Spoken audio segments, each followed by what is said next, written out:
really are. So, King of the Ring, first Yeah. match, predictions. Gunther versus SmackDown bracket winner, aka Tama Tonga or Randy Orton. Thoughts, opinions, predictions. Anthony? This is probably a wild thing. I don't think Tama Tonga is winning tomorrow. I don't know why. I just don't think so. But I've been saying it from the beginning since he declared himself as being in the tournament. Gunther is going to be king of the ring. So King Gunther comes Saturday. Yeah, I feel like it's a foregone conclusion. That is crazy. Sorry, I'm so distracted by the fact that like if you look at the map that they're using to show the coordinates, you can literally, it says Merchants School Sport. Then there's Ellesmere that goes across. I could zoom in Google Earth and see my old house. Man is out here like, I used to walk these streets. Yeah, right. I gotta drive over it and see what's up. There's just a big Instead of Uncle Howdy, I'm Cousin KJ. Cousin KJ. Island Creek. That's crazy. Anyway, back to the point. Gunther was the guy that walked out. He was the first one to kind of declare any interest in the King of the Ring. It's a good way to keep him away from a belt temporarily, but it will give him that future title shot, which we're all kind of looking forward to. It's Gunther, and it will be Gunther versus Randy Orton, name value. Absolutely, 100%. I love that, especially if they hadn't added this attachment to the winner will get future title shot and everything. Yeah, once they added that, signed, sealed, delivered. This is Gunther. We're gonna get the King General, 100%. I feel. Yeah, the King General. I like it. I can already see it on T-shirts. Exactly. Well, we already had ideas for the Yeet King and King of the Yeet, everything like that. But yeah, we're gonna get King General, and especially with that holding to, and that's something I thought about this with now the title's going all the way to SummerSlam, or the title shot going to SummerSlam, I should say. So I'm predicting we get Gunther versus Drew at SummerSlam. It's going to be interesting. Of like, would you get like a Randy Orton versus Damian Priest if it went the other way, or a Randy Orton Drew, a Gunther Damian Priest? Do you guys feel any sort of ways with that?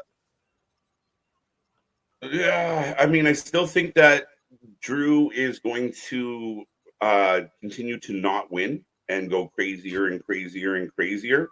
I think Punk's going to be a big part of him being, losing his mind. So yeah, I mean, Drew taking on Gunther would be an interesting situation, and it would be conceivable that Gunther beats him.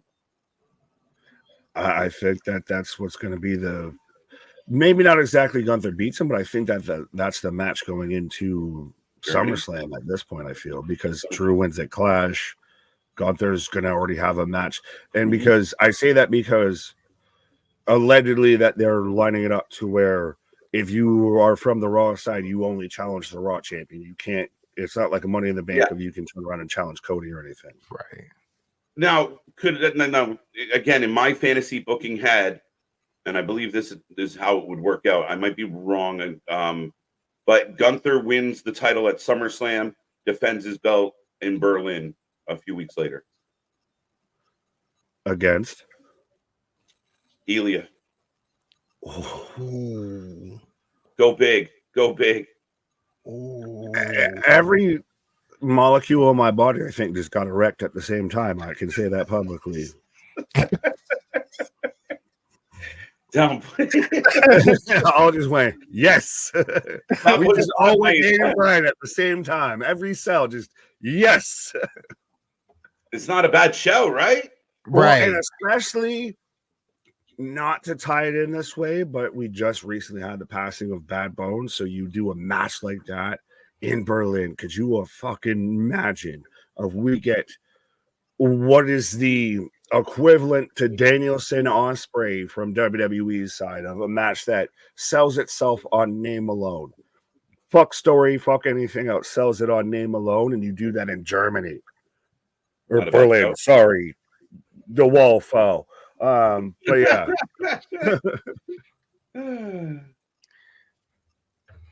Anthony. I think your idea of Gunther versus Ilya at Berlin, I think that could happen. Especially if the way they're somewhat kind of pushing Ilya on the main roster, I feel like that could happen. So I actually like that idea. I'm in.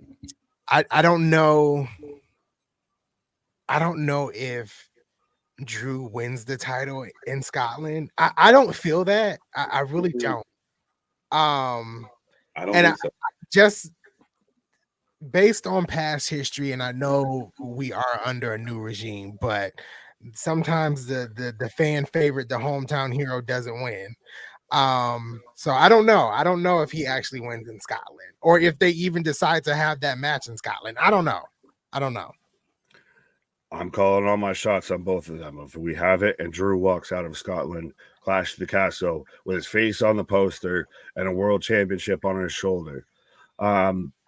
How do both of you feel? I know you and I, KG, were here live for it. Anthony, you were here. How do you feel if Jey Uso's not in the spot of Jey Uso's main event, Jey Uso, but he hasn't been in really a main event? I don't have a problem with it. I really don't. I don't know why. I mean, this is just me. Why people thought Jey Uso was gonna topple Gunther? I don't. That never crossed my mind when that match Him was versus Tama. Him versus Tama. no. I thought using the King of the Ring to further a bloodline storyline. I don't think it needed that. So that didn't even. Well, cross we my used a WrestleMania to further a bloodline storyline. I know, but the King of the Ring is to help try to build new stars, and just doing that with the whole King of the Ring. I never saw it. I'm just gonna be honest. I never saw it. Fair.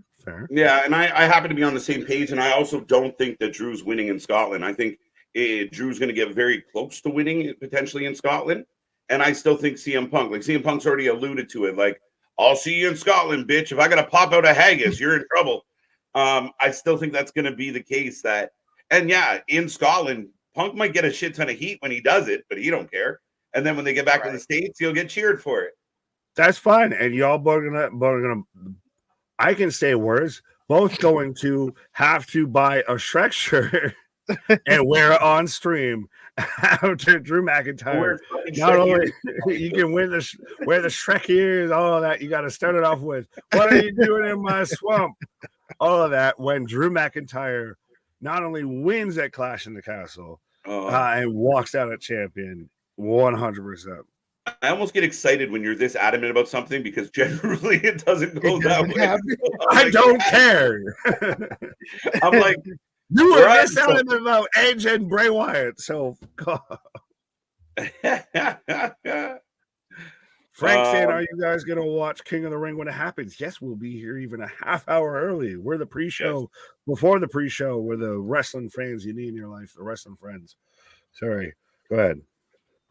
That was it. No, we're here live. We're here live all weekend. We'll be live tomorrow night, guys, at our usual 7:30 p.m. Eastern time. We'll be here for all the wrestling action tomorrow night. Then we're here at Brunch with the Boys 10. It's going to be a fun one. We're going to dive into King and Queen of the Ring. And then we are back Sunday night, 6:30 p.m. Eastern time for the marathon. That will be Double or Nothing. And if last night was any indication, and we are going to talk about it, folks, but if last night was any indication, Double or Nothing is going to be unhinged. For better or for worse, it is going to be chaos. Has AW just become like a GTA 5 like server or something like that of everything? We're checking out here for 5-star 1 ratings, I feel. Well, here's the thing, and again, we're getting a little sidetracked, but for all the people that said like AEW's the real wrestling, if you watched last night's show, no, it ain't. It's not the real wrestling because you're building everything that happened last night was built on the chaos. Had nothing. The wrestling was actually, it meant nothing. The matches that we got last night really didn't mean shit. It was parking lot shit. It was a flamethrower. We'll get into it. We'll get into it after. But to me, they're venturing more into the NWO, WCW. Yeah, like they're kind of heading that way. So when you say it's the real wrestling, well, this isn't Ring of Honor where we're just getting really good matches. We're now selling the chaos. Tony Khan is Dixie Carter with a poodle's haircut. Oh, So sad. All right, real quickly back to WWE. And then Right, let's get past the first match. No, oh, Albuquerque. We're getting our fucking flying coordinates here now. So here's all the coordinates that they've given us. And much to Nick's request, they've plotted them, and the plotting makes no fucking sense. Unless we got a road trip. That's what it is. It's a shitty road trip. So this is where It's a dolphin. Yeah, unless we got to draw. It's a jackal. Is it a jackal? No. Yeah, unless it's just drawn wrong. But I don't know. So again, what is the threads that ties all of this together here? I mean, I have no idea. I believe these are all going to be like big Bray Wyatt or like Uncle Howdy moments. Like when did there's no Montreal, so I'm like never mind. I was trying to think of when he returned as the Fiend, and I for some reason thought that was Montreal. No. That was where were they for? Was it Extreme Rules? Extreme Rules, yeah. That was not Canada. Yeah, I don't know. Like Rambo, what's the connection? Rabbit, Scar. I everything's a guess at this point, guys. I'm all ears. But let's get back to the predictions. Bro, we had sonographs and everything like that. There's going to be somebody that's like, you didn't think to just mix the words and the numbers coordinated to certain letters of the alphabet. No, I never thought about that. I would have never in a million years thought about that. Right. I feel like this is like places that KJ's been. Like, I don't know what is happening here. This is like, I feel involved. Though I have like not a person drawing cat dog on the US right there is what it looks like. So we've made it successfully through one prediction, folks. You guys, one match. You can let us know in the chat how you feeling, who you taking, who's going to be the king of the ring. And so match number 2 will determine the queen of the ring of Lyra taking on the winner of the SmackDown bracket of either Nia Jax or Bianca Belair. I believe Anthony and I agree that this is going to be Queen Nia. Yeah, Queen Nia. There's only one of me. Yeah, it's definitely Nia Jax. I'm not like most queens. I can almost already hear like the collective outburst from the IWC of like, she could be queen. Like they don't care. Nia they don't give a fuck. Nia is overweight. Nia this, Nia that. All coming Saturday afternoon. And I'm gonna be on Twitter like I told y'all it was gonna be Nia. Yeah. Just tell us you can't handle a woman like that and just keep it moving. You don't need to try and take shots and everything like that. But yeah, no, 100%. And I do think this plays into it. And we've talked about it we're in this era of there's mid-cardy people, whether it be even a Jey Uso, a Tiffany Stratton, a Nia Jax, what have you, that kind of need a thing but aren't going to be completely title holders right now out of the gate of we've got a lot of moving pieces. So you give her Queen of the Ring. She can get a title shot, probably Nia versus Bayley at SummerSlam. And I think that that's going to be a good match. And everybody's kind of hated on Nia since she's been back, but I think she's developed.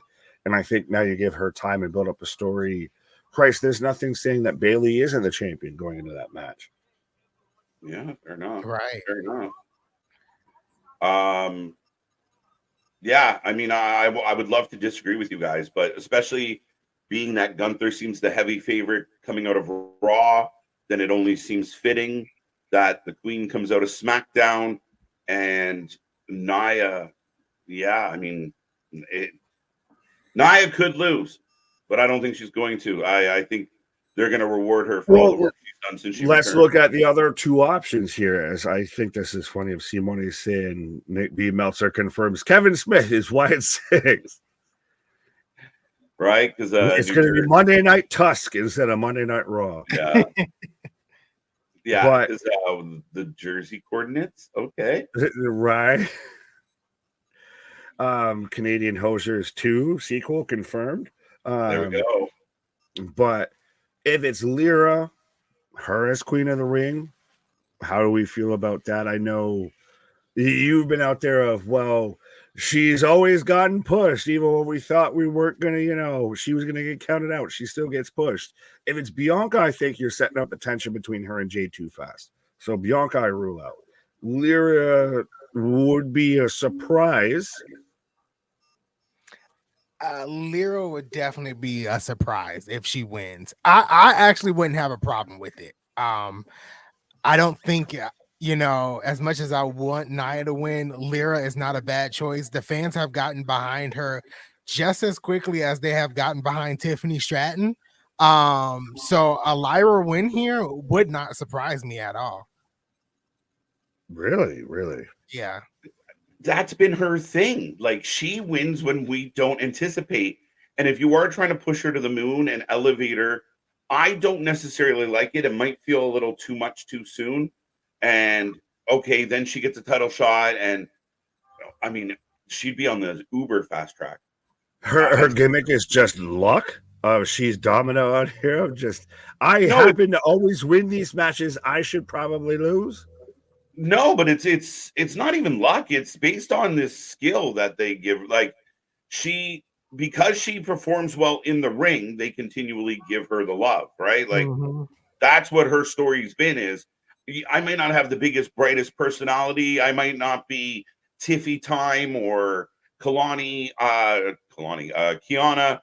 but you put me between those ropes, and I'm gonna bang.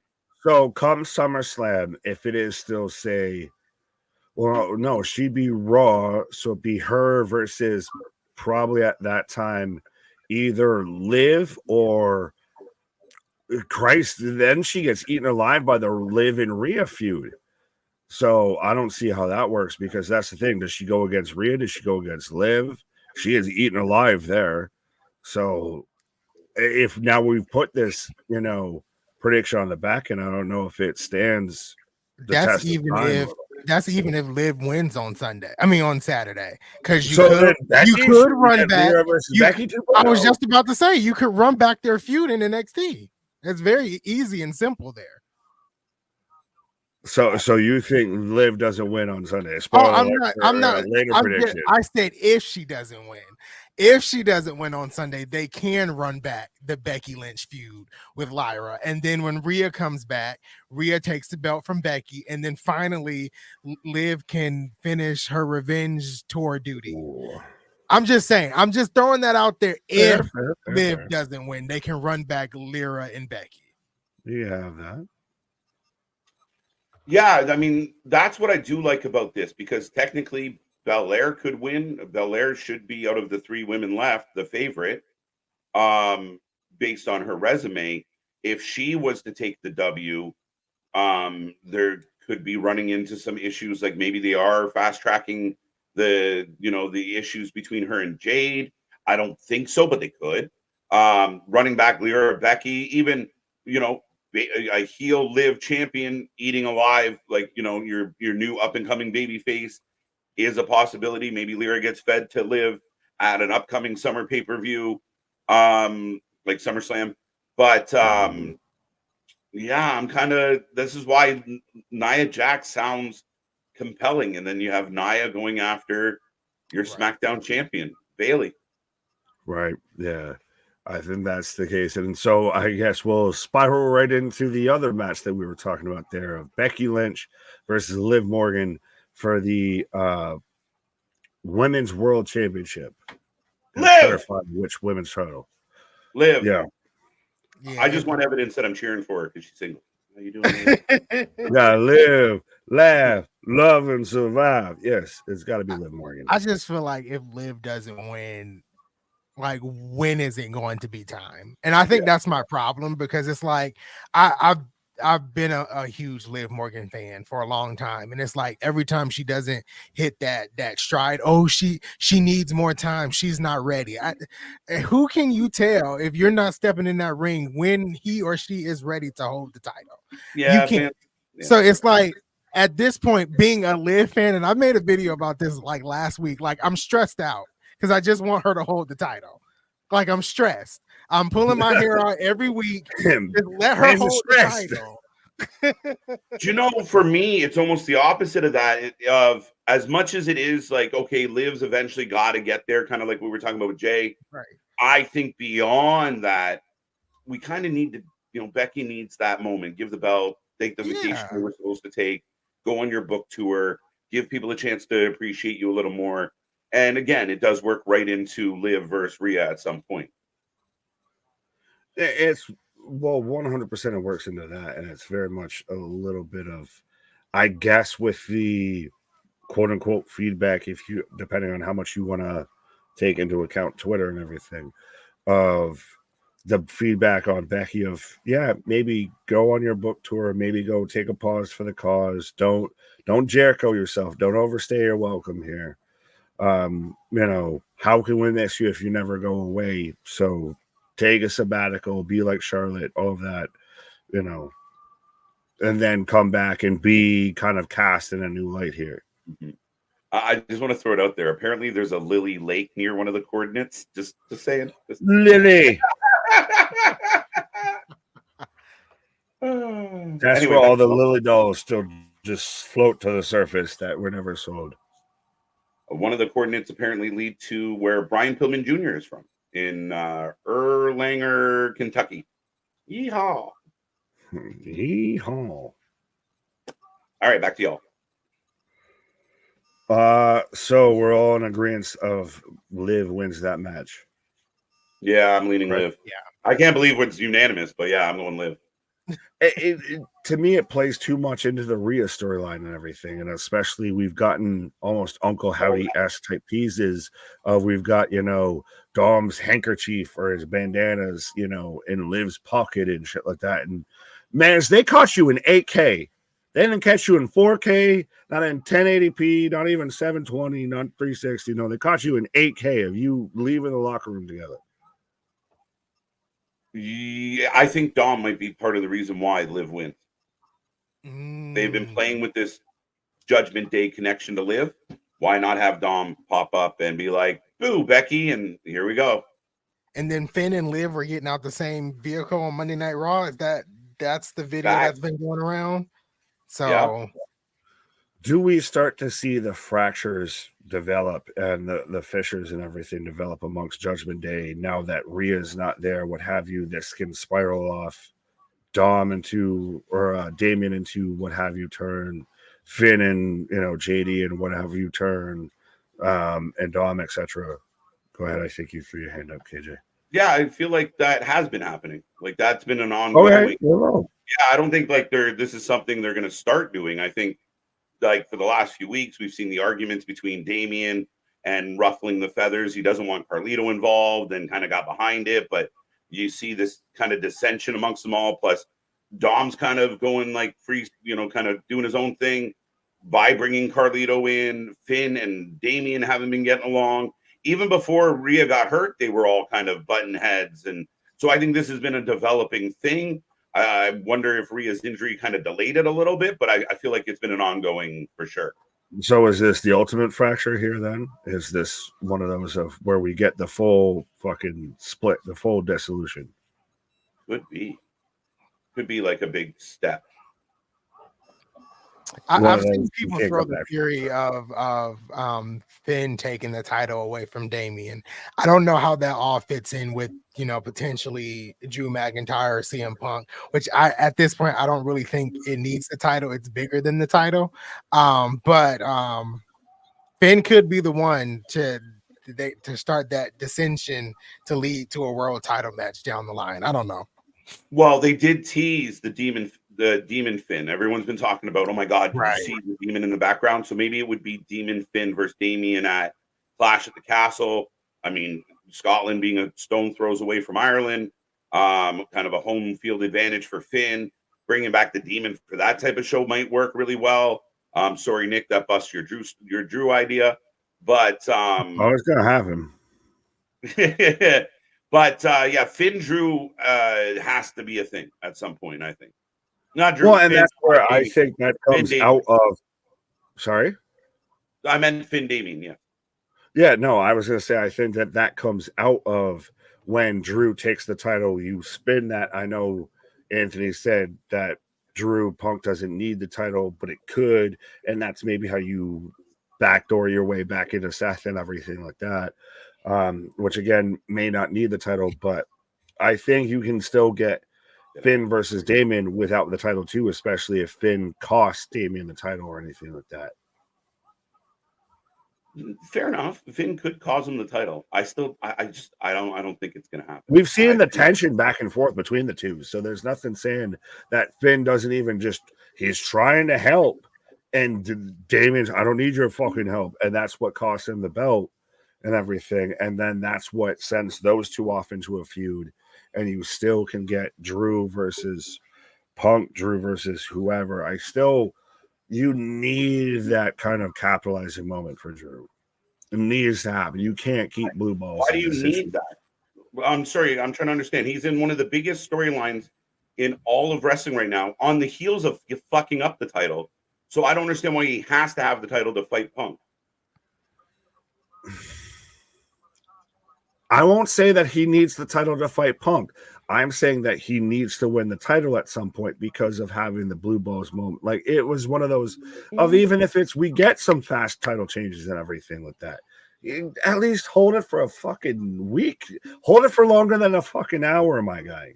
Do something. Get rid of the, you fumbled the bag, comments and everything at least. Yeah. I think Drew will get that belt. He deserves it. He's earned it. He's one of the best heels in the entire industry right now. Yeah. I just don't think this concept wrestling fans throw this out all the time of they need this, but we forget how short-term memory works with everybody. And I see it the same thing with, Jey Uso's ruined. He's been buried. Yeah, but if they all of a sudden book him 4 weeks in a row where he's just barn burning, people forget that he lost a bunch. The same people that were cheering for him versus Gunther are the same people that were hating on him when he beat Ilya. Yep. Yeah, it was. Yeah. And I mean, maybe it's Drew McIntyre versus Gunther in Berlin for the title. It all just leads back to people having their own narrative in their head of where they want things to go, and it's like, but you're not in control of booking the show. And it's good to have that thought process of you kind of having what you want to happen in the future, but if it doesn't happen, I feel like people don't need to be mad about it because you're not writing the show. Like, if like, as much as I want Nia to win on Saturday, if she doesn't, I'm gonna be okay.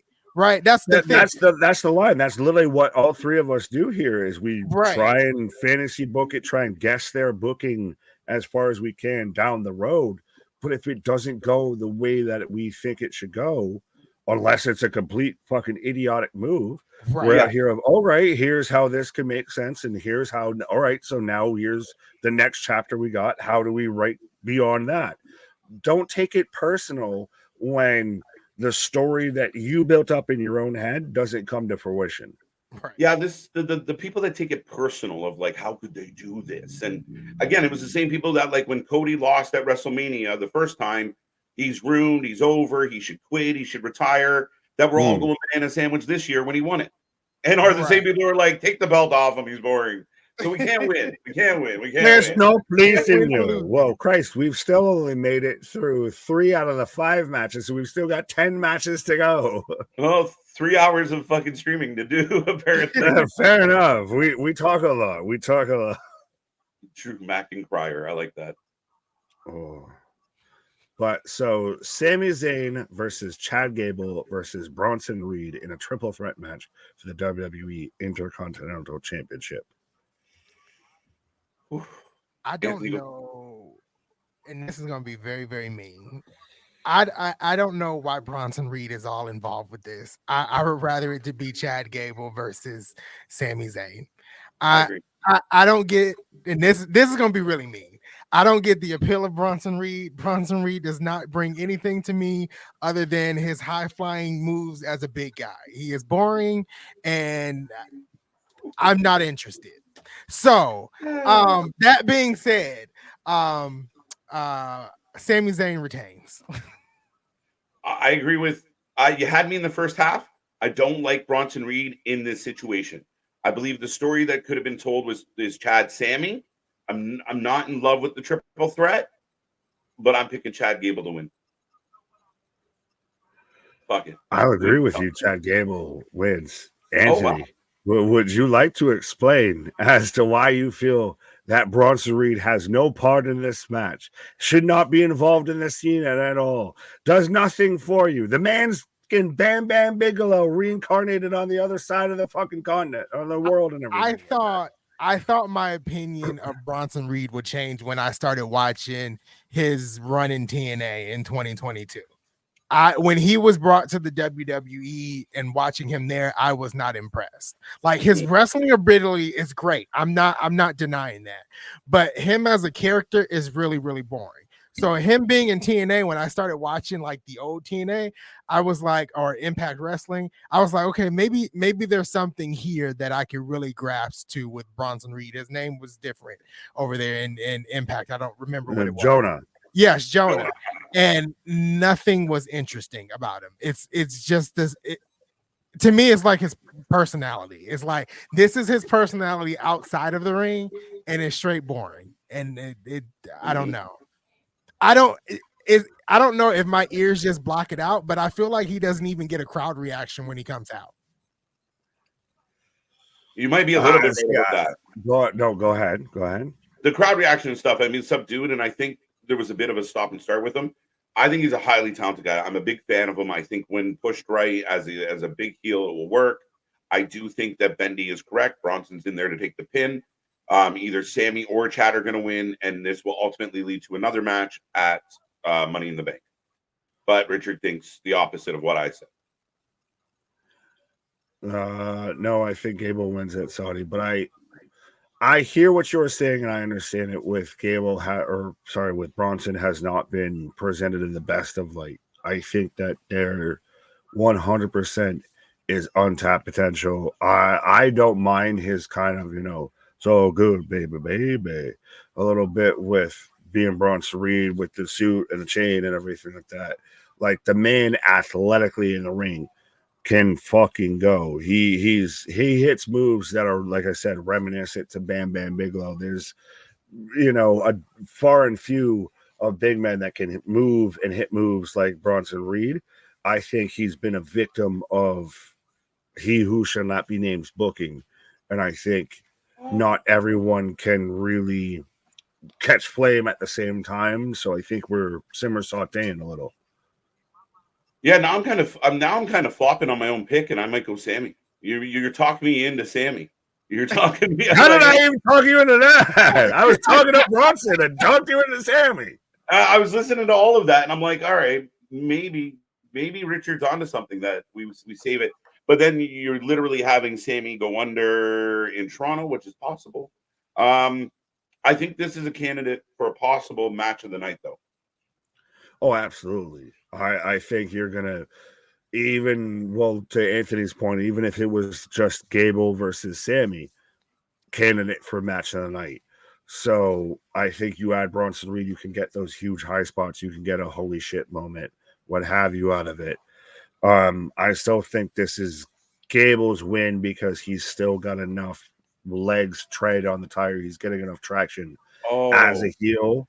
And I think we could even potentially, I'm ready, willing, and Gable for when we get Kurt Angle paired up with Chad Gable. Sorry.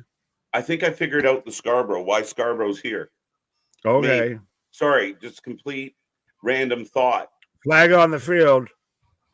The Kyle A. Scarborough, the artist who worked with Bray Wyatt, really good friends with Bray Wyatt. So we're getting down to last names. He was in the documentary. Just a side note, scrap concept art. So that all that concept art is Kyle A. Scarborough. So food for thought, folks. So we're getting into surnames here. We're getting into the shit into the biblics. This is deep. But yeah, no, back to the topic at hand. So you're going who? Gable. Ready, willing, and Gable. Sami Zayn. So 2 Sammy, 1 Gable. Or did you officially switch your pick, sir, to Sammy? In the middle. I'm gonna go Sammy. Well, it'd be uncouth, un-Canadian of you to not take your fellow Canadian brother. Yeah, I think the Creed brothers are gonna help Gable get that belt soon. though. Just not now. Maybe not. I mean, maybe not now. The Saudi shows Okay. are all about like the crowd and like doing over like Sammy's loved in Saudi. I think he wins. Theoretically, though, so far this would be predominantly a heel heavy show of Gunther, potentially Nia, Liv potentially, and then if Gable wins, to be heel heavy show. So Sammy might be kind of one of those, the outlier babyface that gets a win on this show. Well, Because go ahead. What about the Otis part of this whole storyline? Yeah. Right? Like, could Otis cause Chad, and then Chad's not involved? Like, Chad doesn't get and then not only does Chad not get the win, now he's preoccupied with Otis, and Bronson and Sammy are the ones that continue past Saudi. Anthony, Mr. I Hate Bronson Reed. I forgot about Otis though. I don't know. That's a good theory. But anything involving Bronson Reed, I'm gonna eventually just shut down. I think Bronson Reed winning or being involved in any winning scenario, that would be the time I would turn into the IWC and just be very, very angry. Bitter. And bitter. Just mad for no reason. I think Otis helps Gable, and then we slow play, we simmer saute, because we even saw this, what was it, on Monday Night Raw, to where we felt like we were going to get the Otis turn because he got slapped in the face and everything like that, and he turns around and he's clotheslining Sami Zayn and everything. So I think he might be indoctrinated into that Ready, Willing, and Gable here, and then he kind of has that, Kane under Paul Bearer moment and just snaps free. Yeah, eventually, for sure. But then does Otis? Yeah, then Otis could go after the IC title if Gable had it at that point. Shit, go after Bronson Reed at this point. Just big beefy boys slapping me. I'm all the way for it. Just two ham hocks just smacking each other in the center of the ring. This is a wrecking ball match. Right. Miley Cyrus, special guest referee. Right. All right, what's next on the docket? So main event for King and Queen of the Ring. Cody Rhodes versus Logan Paul, not for 2 titles, but for 1 title for the undisputed WWE Championship. This is a slam dunk, right? Yeah. Moving on. Like, we don't even have to debate it that much. Right. Perfect heel move for Logan to pull up the lawyer to not defend his belt. Perfect. Gets booed for it. And it just solidifies that this was just, Is it weird that they kind of teased it initially, that we all kind of thought this might have been for both belts here initially? That the fact that even entered our minds was that a little. They teased it, and they teased it. Cody Rhodes sent out a tweet talking about 2 belts, so it was definitely on the table. I felt. Yeah, I know it was, but I'm saying, was it a good idea to do that and then to pull it back, or like to even tease it, what have you? 100%. It's exactly what they did. Again, it continues the lore of the big giant asshole that is Logan Paul. So you put it out there. Oh, Cody might win 2 belts. Logan's going to lose his belt. And then, no, not happening. My lawyers say, fuck y'all. Yeah, but did we not all look at that potential decision and just kind of be like, what the fuck? There's no way they're doing this. Like, we can go back in hindsight in 2020 and say, now it was a good idea that they did that because it makes Logan look like an asshole. But as initially, we're all like, what the fuck are they doing? That wasn't everybody. There was a big contingent of fans that wanted, 2 belts Cody. Like, because our little bubble. I tweeted out 2 belts Cody. So yeah. I'm just asking. Don't be an AW fan. You got to look past your bubble. I'm just asking questions. No, I think it's perfect. You kind of tease something. People want to see Logan Paul lose. People would love for Cody to have 2 belts. And then you have the heel pull it away. And that's what I thought was really well done. The contract signing, like right up until the moment where Aldis brought out a contract for both belts, belt versus belt. And the lawyer had a different contract that Cody had to get frustrated and sign in anger. Perfect. Well played. If the neck tat don't fit, you must have quit. Right? But has Logan Paul become kind of the Mansoor, the Mansour of Saudi shows? Of he's out there, he's going to be in a prominent match, but just takes the job. I was like, how the fuck are you going to connect those dots? I was like, Exactly. I'm gonna connect them dots like a son bitch. a little bit, right? Right. Quickly, I want to say thank you to Geekbox. Again, the super chat. I completely forgot what we called them. Otis snaps on Gable. Sammy retains from it at SummerSlam. Gable gets his one-on-one match. The Creed brothers help Gable win, creating new heel stable. Not bad. Okay. There you go.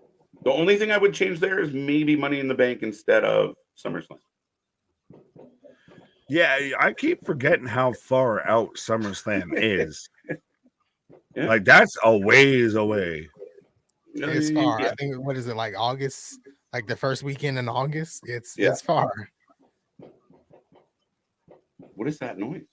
I have fireworks going off around me. 100%. I've hit a drill. You PKK. That's what I have going on. I was hoping no one had mentioned it, so I wasn't sure if anyone noticed, except for me.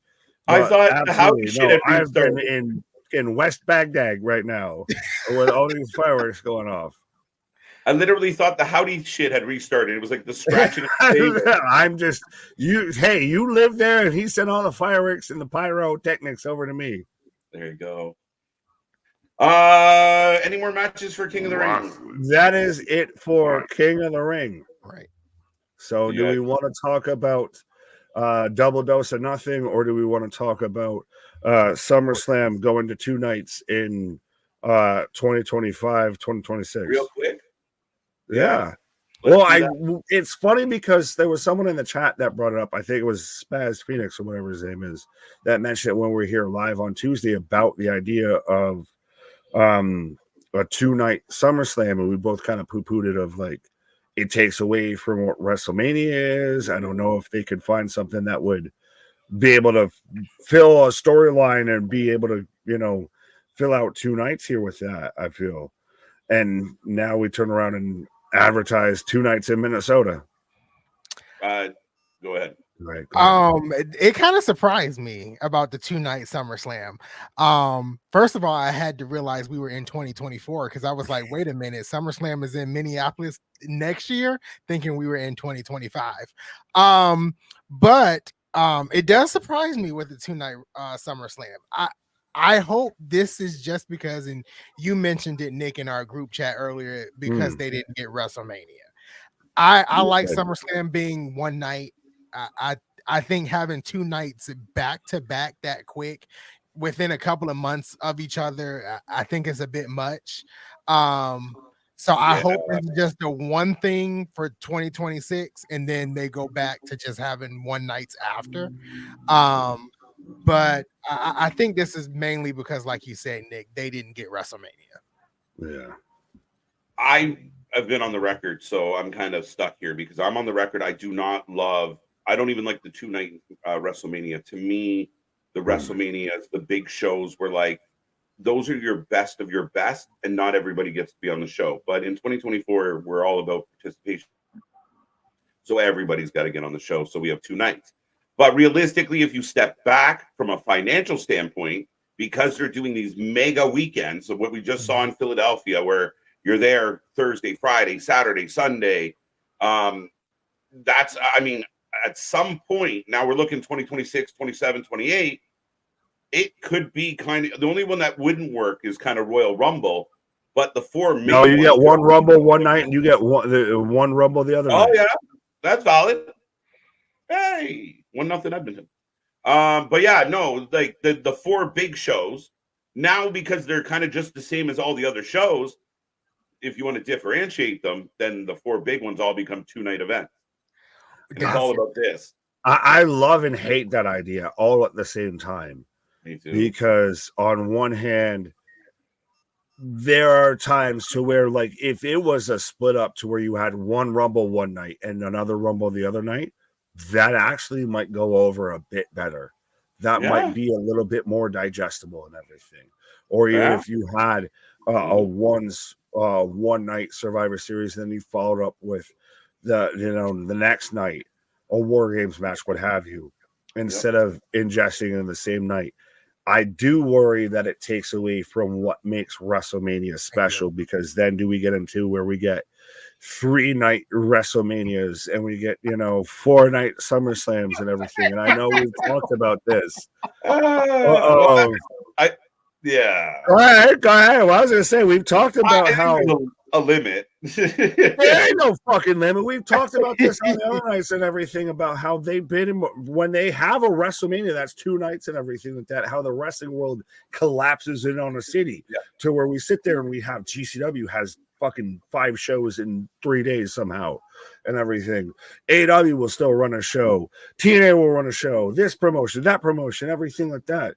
I think it's going to be you just have the traveling circus that follows, and now we'll set up for weekend staycations.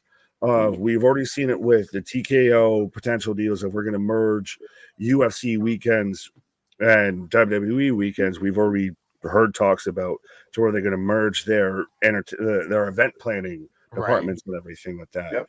So we're going to have whole kind of Festivus for the rest of us weekends when it comes to pro wrestling. So I don't think the realm of 3 fucking night WrestleManias and shit like that. It just extrapolate. Yeah. We might be in 10 years from that, but it's going to happen.